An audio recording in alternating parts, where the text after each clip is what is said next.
Train স্টেশনে বড় বড় অক্ষরে লেখা থাকে ওয়েটিং রুম বা বিশ্রামাগার, যেখানে যাত্রী ট্রেনের অপেক্ষায় বসে। মনে করুন কোনো স্থানে যাবার জন্য আপনি ট্রেন স্টেশনে গিয়ে ট্রেনের টিকিট কেটেছেন। এবার স্টেশন মাস্টার এসে বলছে, ভাই তোমার ট্রেনে 2 ঘন্টা লেট হবে। এবার 2 ঘন্টা সময় আপনি কোথায় কাটাবেন? ওই সময় কাটাবার জন্যই ট্রেন স্টেশনে ওয়েটিং রুম বা বিশ্রামাগার থাকে, যেখানে যাত্রী ট্রেনের অপেক্ষা করে। মনে করুন আপনি ওই ট্রেনের অপেক্ষার জন্য স্টেশনে বসে আছেন ওয়েটিং রুমে। এমন সময় আপনার মতো আরও একজন যাত্রী আপনার পাশে বসলো।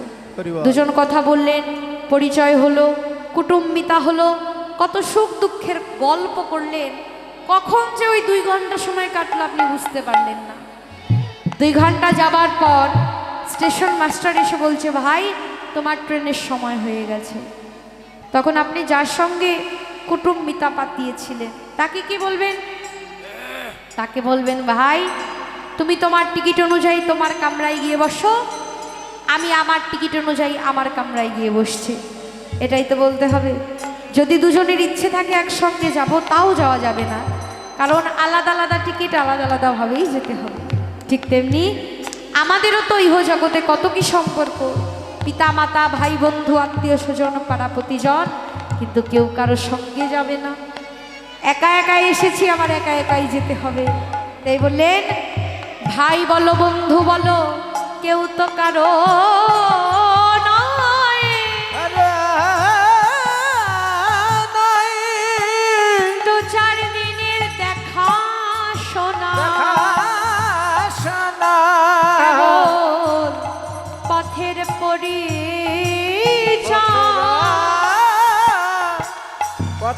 পরিচয় কারে বলো আপন আপন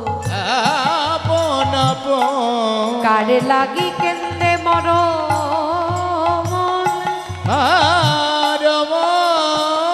সময় থাকতে তার নামটি করো হে সাধো,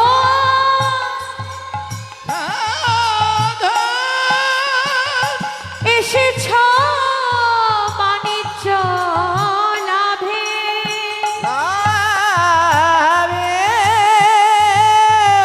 লাভ নয় আসল যাবে,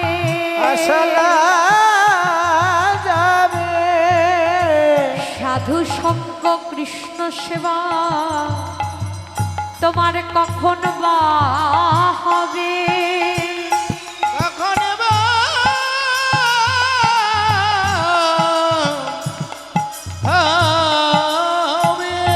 শোনো বলি মন বল হরি বল যাবি বৃন্দাবন,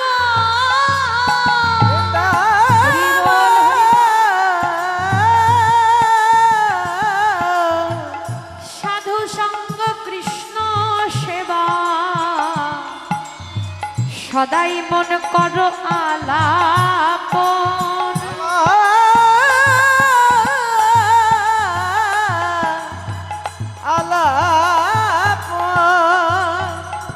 তাই আমাদের বললেন আমরা একাই এসেছি, একাই যেতে হবে। আর যে ঘরে বসে আছি সেটা আমাদের ক্ষণিকের ঘর, ক্ষণস্থায়ী। এই ক্ষণিকের ঘরকে ছেড়ে আমাদের চলে যেতে হবে। যে ঘর আমাদের আসল ঘর, সে ঘরে যেতে হবে। আর এই ঘরে আমরা বসে অপেক্ষায় আছি যে কখন গোবিন্দ আমাদের ডেকে নেয়। যখনই গোবিন্দের ডাক চলে আসবে, এই ঘরকে ছেড়ে আমাদের চলে যেতে হবে সেই ঘরে, যেটা আসল ঘর। তাই বারে বারে ঘরে ফেরবার কথা আমাদের জানালেন।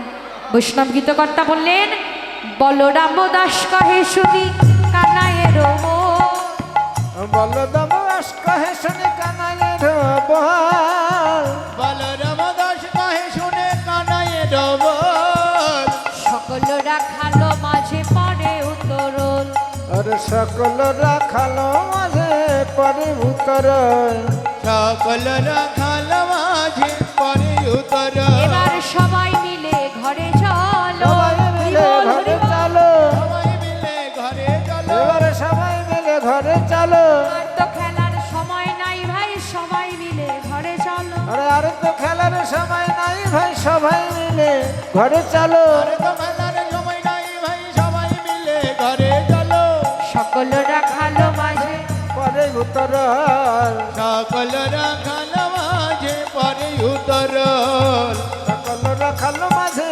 পরে উত্তর কানাই ঘরে ফিরতে চাইলেন।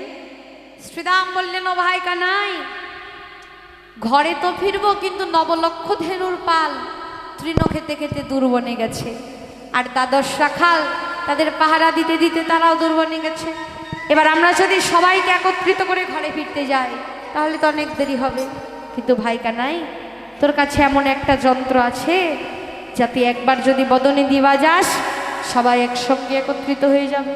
তাই বলি কি ভাই কানাই, একবার বাজারে মোহন মুরলি, একবারে বাজারে মোহন মুরলি হরি বল হরি বল, একবার বাজারে মোহন মুরলি আমরলি মুরলি মুরলি মুরলি মুরলি মুরলি মুরলি হরি বল হরি বল, একবার বাজারে মোহন মুরলি একবারে বাজারে মোহন মুরলি চাঁদ মুখে দিয়া বেনু নাম লইয়া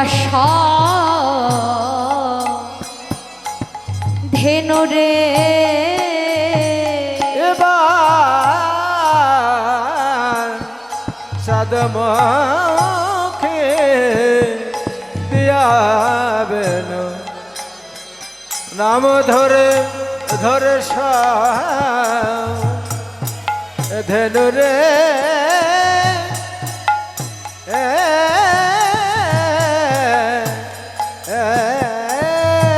এবার যাদ মুখে দিয়া বেনু নাম লইয়া ধেনু রে ডাকিতে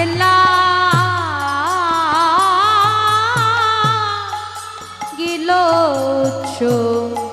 সরে রে, এবার ডাকিতেলা ডাকে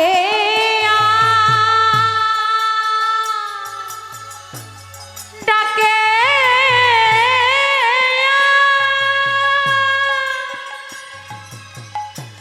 ডাকে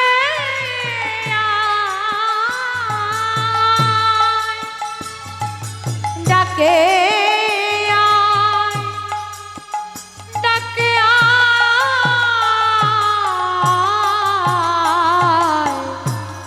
ডাকে আয় ডাকে আয় ডাকে আয়, হরি বল হরি বল, ডাকে আয়,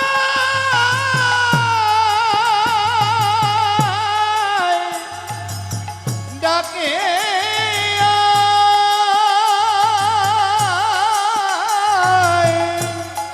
ডাকে আয়, ডাকে ডাকে ডাকে আয় আয় আয় রে, ডাকে হরি বল হরি বল, ডাকে রে আয় ধামলি আয় শ্যামলি আয় আয় আয়, ডাকে আই ধবলি আইসে মলি আয় রে আই ধবলি আই ধবলি আয় আয় আয় রে আই ধবলি আইসে মলি আয় রে ঘরে ফেরার সময় হলো আয় আয় আয় রে, ঘরে ফেরার সময় হলো আয় রে ঘরে ফেরার সময় হলো আয় আয় আয় রে ঘরে ফেরার সময় হলো আয় ধামলি আয় শ্যামলি, ঘরে ফেরার সময় হলো আই ধবলি আই ধবলি ঘরে ফেরার সময় হলো আই ধবলি আই ধবলি ঘরে ফেরার সময় হলো আই ধবলি আই ধবলি আয় রে কেলা গিল উচ্চ সরে রে